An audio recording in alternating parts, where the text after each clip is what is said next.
Hi there and welcome to Hillbilly Storytime Pentest Fails with me, Adam Compton. First of all, let me go ahead and say I apologize for the lack of videos here recently. My only excuse is that I've been traveling a lot, doing some conferences, teaching some classes, maybe having some personal vacation in there as well. As a result, I just haven't had time to get any videos going, and yeah, life happens. And we don't always get to do some of the more entertaining, fun little side projects that we like, such as doing these videos. Well, I'm going to make up for that today, tell you a few little anecdotes that popped into my head over the last couple of weeks while I've been doing these conferences and trainings and whatnot. So yeah, let's go ahead and get started. Pen test fails are not always going to be just about pen testing.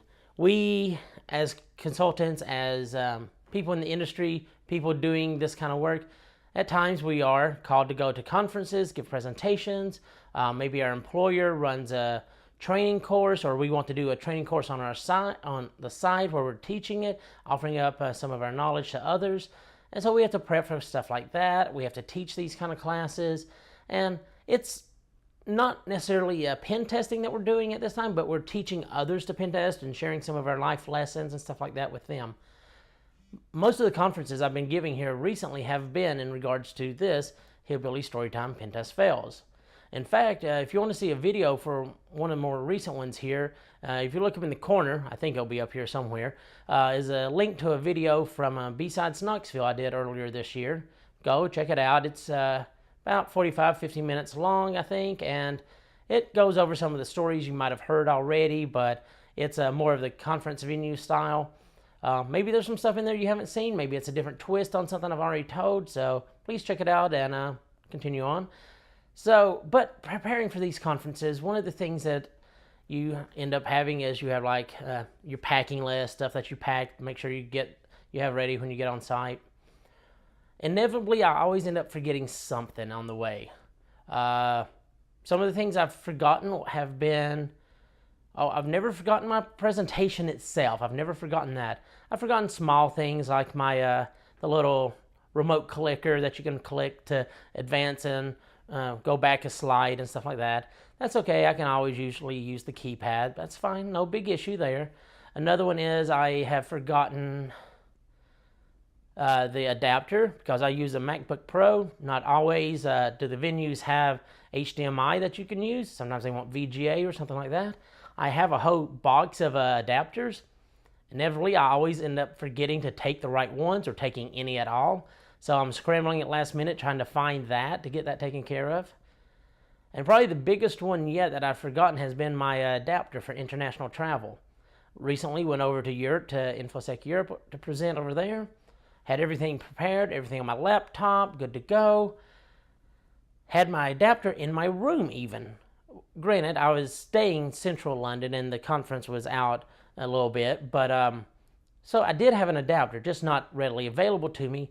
And I'd been preparing my slides, I'd been reviewing them, and it was 30 minutes before I was supposed to go on for my presentation. I looked down at my battery gauge and I have 2% battery. This is going to die on me in the mid, just as I start presenting properly. So I scramble around, finally find somebody who has a US to British power adapter that I could use. Plug that in, let it charge up right before I go on stage. I had enough charge, barely. I think I was down, by the time I finished my presentation, I think I was down to like 5% again. So everything was okay, made it through the presentation, no biggie there. It's just, these are the little kind of things which have corollaries back in what I was saying in my other presentations of just being prepared. You try to have everything prepared, you know what you need to have, and sometimes you just forget. You don't always seem to have what you need to at the time you need it. I know some people out there have laptop bags of doom or vest of doom or jackets of doom, something like that, where they carry everything with them at all times. Personally, I find that gets very heavy, so I tend to keep everything in separate little packages here at my house, and when I'm going out on an engagement, going out on a conference, I try to build out of that as a little travel kit that I need for that particular travel engagement, presentation, whatever. as a result, I sometimes forget to pack some of the necessities because I'm more concerned about, did I pack deodorant, clothing, stuff like that. So I tend to forget some of the other things. I do have a checklist, don't always follow it. I probably need to put it on the checklist to check the checklist, but I don't think that would work so well. But okay, so that's one of the kind of things I've been dealing with, is I keep forgetting stuff as I'm going out on engagements, doing these presentations and stuff. Chalk it up to me just being forgetful, chalk it up to me getting older, who knows, just being me. But one of the other things I've been doing here has been teaching some classes, doing some webinars, WebExes, things of this nature, teaching over the internet. Teaching in person is fine. You have somebody interact with easily there. You're walking around, you're talking to them like you do at a conference. Well, when you're teaching it over the internet, you don't always have somebody who's readily responsive to you. You have to wait for them to talk back. You have to wait for them to chat or something like that. So I find myself fidgeting a lot. I probably would benefit from having one of the little new fidget spinners or something like these that I'm spinning. Something to keep me occupied as I'm talking or waiting for the class to do a lab or catch up or whatever the case is. But I don't. And over time, I've just found other things on my desk to keep me entertained, such as, most common, I have knives on my desk. I have knives around my room. I have pellet guns up on the wall there. I have knives on my desk. I just like playing with stuff like that. I carve and stuff like that, whittle while I'm sitting there. Sometimes I get forgetful. I'm not paying attention. Here again, not paying attention. And I'll be sitting there whittling or carving at my desk. And as I'm talking, and I end up cutting my thumb or sticking the knife blade in between my hand right there, and blood starts gushing everywhere, or other various knife-related injuries that I've had to fix over the years. I don't always keep Band-Aids at my desk here. Not all of those can be fixed easily with a Band-Aid. One thing I've found that works well, I've learned now it works well. At the time, I just heard about it when I first tried it, is super glue. You put a little super glue on there, hold it together, it'll seal up, make a little seal over it. I'm sure there's some of you out there saying, don't ever do that, don't ever put super glue on a cut, it's poisonous, whatever. I'm like, okay. If it is, it is. I haven't had anything bad reactions yet off of it, and it has sealed up some pretty good cuts on me, so I've done stuff like that. I'll sit here be fidgeting around. Other times I'll be sitting here playing with my headset that I have on, and I'll unplug it and not realize it, or I'll hit the little mute button that's on the cord of it and not realize that I'm not talking to them anymore. But here recently, talking of super glue, it's probably the most boneheaded thing I've done while teaching a class remotely like this. Like I said, I have super glue sitting on my desk. I've thrown it away now, but it's usually not like one of the little tubes that you have to squeeze out. It's one of these that's like a little pump action. It's a nice little size bottle, and you can pump the side, and the super glue comes out. Well, I thought I'd finished it. It was empty. It was sitting there. One of the other things I like to do, slight little tangent from that, is I chew gum. I chew on things. I chew on my pens. I chew on various things just to keep me occupied. Standard little fidgety stuff going on. Well, I saw the super glue bottle there. I shook it. Didn't sound like there was anything in it. I pumped it a few times. Nothing came out. Then I noticed the end of it is all crusty up with the super glue. So being myself here, I decided just to chew on that to pull that off, and I was going to spit it out or whatever.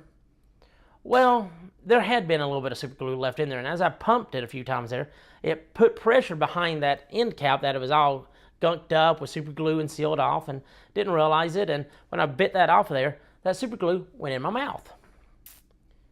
So you might be cringing, you might be laughing at me. I would be laughing at me, that's for sure, because as I'm teaching class, I'm doing this.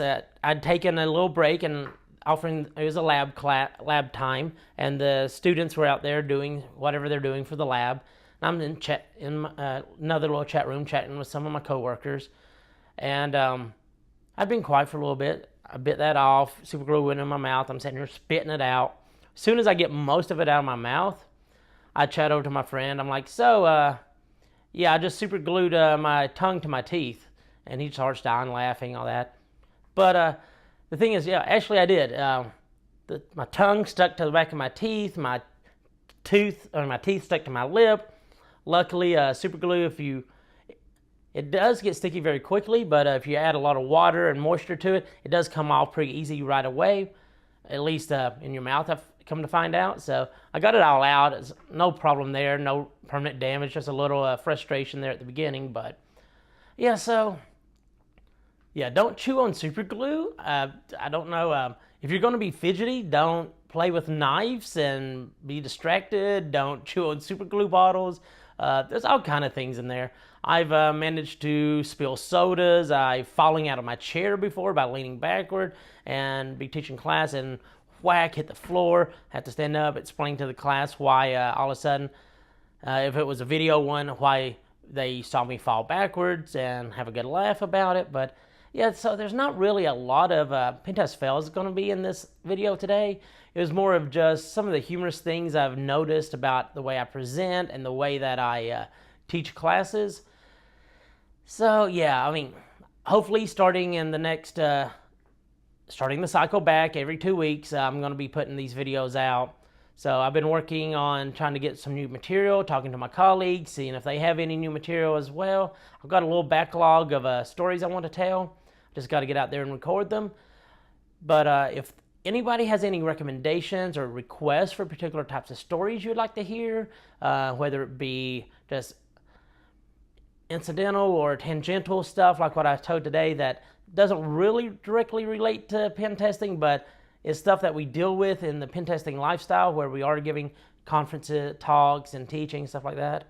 Or if it's more straight pen testing like doing, let's say, physical assessments, doing social engineering, doing internals, externals, what have you. I also do a lot of coding, programming. I give presentations on my programs I give. If you want me to tell stories about that, things that not giving proper dues to the demo gods before you get up to give your demonstrations, stuff like that, not a problem. Just leave a note in the comments about anything that you'd like to see, anything you'd like to hear more about, something I might have glossed over or missed talking about it till now. Please just leave it down there. Next video, we'll be getting back to Pentest R Us with our great heroes. But this one, I just wanted to get something out there, let you know I'm still alive. And as always, if you like this video, please hit the like button. If you want to stay updated to videos like this, when I come out with new ones, please hit the subscribe button. And always, have a great day. Thank you.